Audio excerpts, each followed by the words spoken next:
Donc maintenant, nous allons voir quelques familles de sons. Donc il en existe plein, hein, mais pour simplifier le cours, je vous en présente que deux. Donc on a les sons aigus. La vibration est très très très rapide. Vous voyez, la vibration de l'air là est très très serrée. Et à côté, un son grave quand la vibration est très lente. Donc un peu comme la vibration de l'enceinte que je vous ai montré en vidéo. Vous ne l'avez pas entendu, mais c'était un son grave, hein, tout simplement parce que la vibration est lente, donc elle est plus facile à filmer. Sur un son aigu, elle est tellement rapide qu'on aurait eu la sensation d'immobilité de la membrane.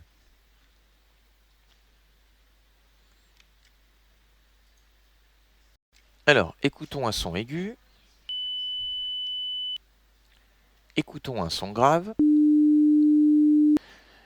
écoutons une musique avec un filtre passe-haut. Alors le passe-haut, ça veut dire qu'on laisse passer les aigus et on retire les graves.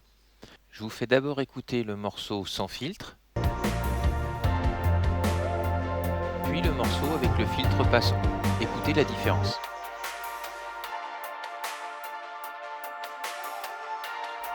Cela donne la même sensation que si le son était émis par une enceinte portable un petit peu de moins bonne qualité.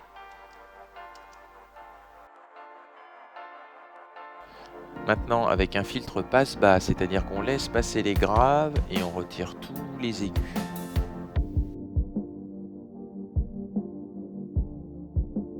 Alors ici, la sensation est plutôt d'entendre la musique du voisin qui passe à travers le mur de votre maison ou votre appartement.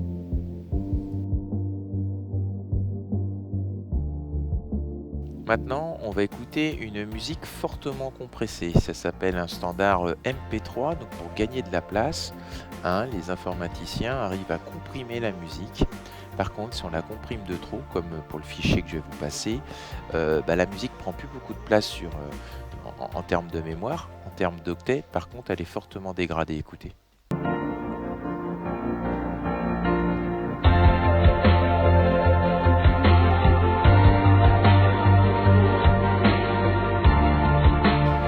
Alors maintenant, voici une échelle de son en décibels. Donc plus la valeur qui est dans les ronds rouges est petite, plus le son est faible. Plus la valeur est grande, plus le son est fort.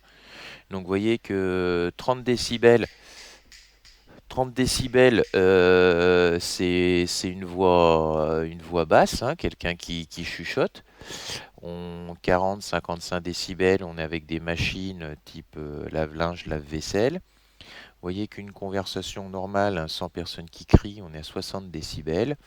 Une tondeuse 90 décibels. Et vous voyez, on rentre dans une zone qui est qualifiée de pénible.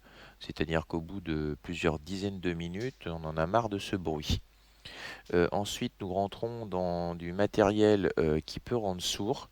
Donc, c'est-à-dire que les casques anti-bruit sont indispensables, déjà dans la zone pénible, hein. C'est-à-dire que passer la tondeuse avec un casque anti-bruit, c'est pas idiot du tout. Donc, risque de surdité, on est aussi sur des machines de chantier. Donc, vous avez des ouvriers qui vont se protéger les oreilles. Puis après, on rentre dans la zone de douleur, où en général, c'est irréversible. Hein, l'oreille est tellement abîmée qu'on a une perte de son pour toujours. Ce qui est déjà le cas dans la zone précédente, hein. Ce sont les petits cils de la cochlée, vous savez, la partie violette en forme d'escargot, qui vont se rompre et ces cils n'ont pas la capacité de repousser. Alors quelques recommandations pour essayer de garder la meilleure hygiène auditive possible. Ne pas écouter de la musique au casque plus d'une heure par jour parce qu'on a tendance à écouter plus fort. Ne pas essayer de couvrir son extérieur avec de la musique, c'est-à-dire que s'il y a beaucoup de bruit à l'extérieur, ne pas essayer d'écouter la musique au casque en la mettant fort pour ne plus entendre les bruits extérieurs.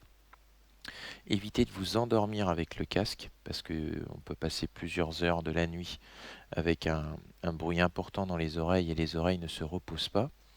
Et puis s'éloigner des sources sonores inconfortables ou douloureuses quand c'est possible, c'est-à-dire ne pas rester à proximité de quelque chose qui vous semble fortement désagréable. Faites confiance à vos sensations. Si c'est désagréable, c'est que c'est mauvais pour votre oreille et éloignez-vous de cette source inconfortable, voire douloureuse.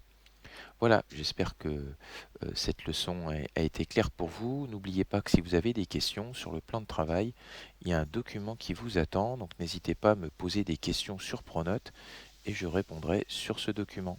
Il ne vous reste plus qu'à retourner sur le plan de travail pour noter la fin de votre cours et je vous dis à très bientôt.